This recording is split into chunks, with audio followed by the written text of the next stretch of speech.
this was sent in to a watcher of the channel, a frequent watcher who sends things my way.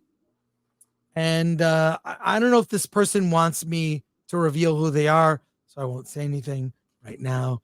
But this is a really interesting piece of audio that was from a convention. It's Harlan Ellison. And Harlan Ellison is a hero of mine.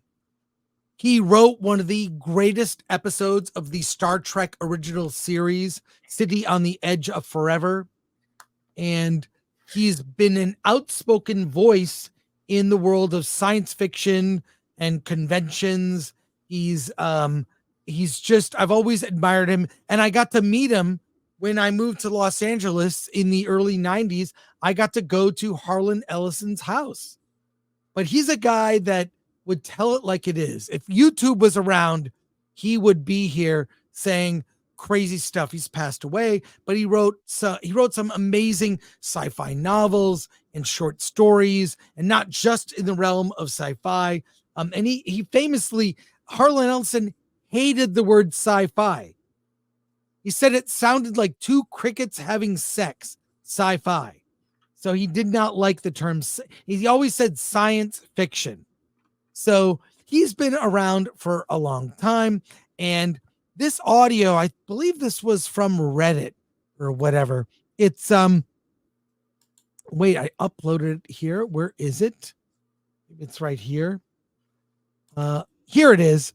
It's about a 2-minute audio of Harlan at a convention. And he's very outspoken. He tells you his actual thoughts about Star Wars. Now I can pause this. It's about a 2-minute audio clip. I think it's fun. It's fun to visit this now as we're talking about the demise of Star Wars.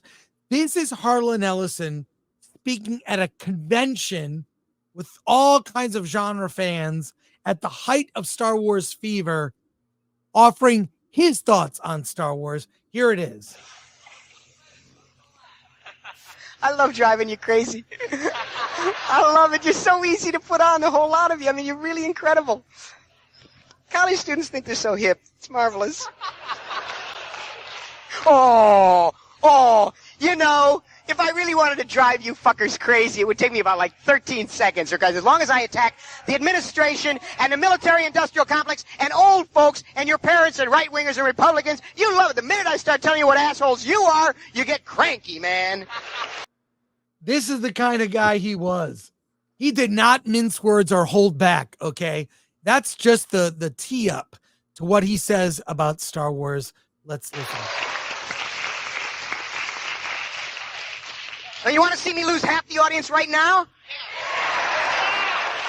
Star Wars is the stupidest piece of shit ever.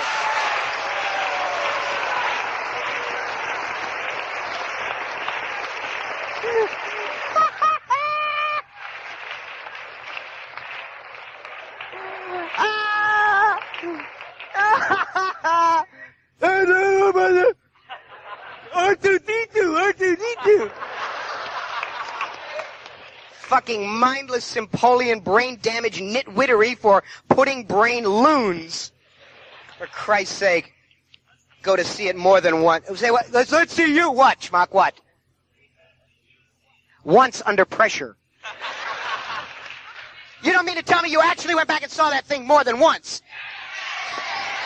What did you have to do, to have your friends explain it to you?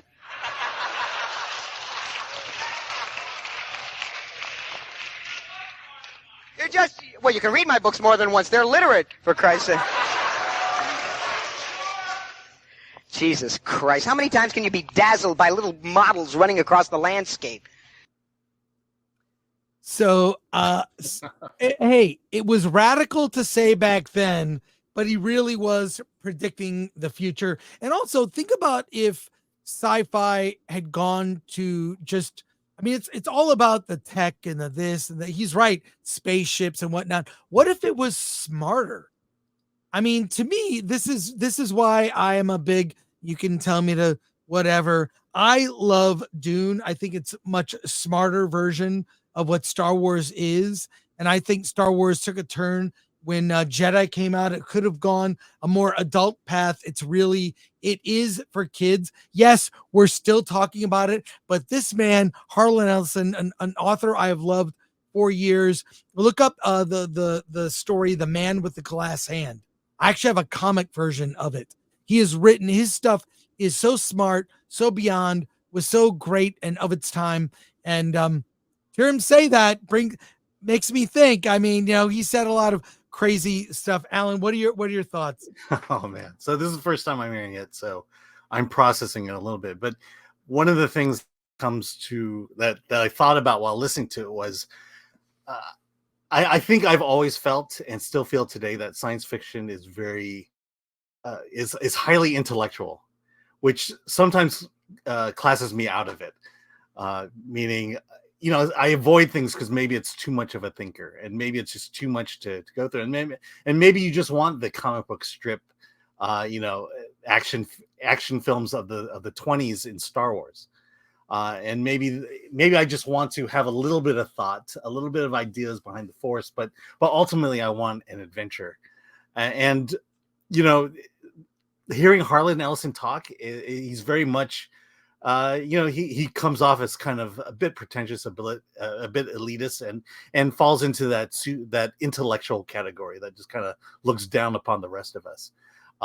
Maybe that's not what you were hoping I would say about this, but that's kind of the feeling I'm getting listening to it. It's okay. Ian Rowan is the guy who sent me this audio and was hoping I would play it on the show. We might play it again on Versus, because I want to get to continue that Badger RMB debate, and I want to play this for both of them and then get their reaction. So we'll play it again on Monday, but I want to put this out there to show that, look, people the majority of people loved Star Wars when it came out, but there were people who were more serious-minded in the realm of sci-fi at conventions that called it out for the childlike fairy tale that it was, which it still is. I still think it's enduring and whatnot, but it wasn't all love.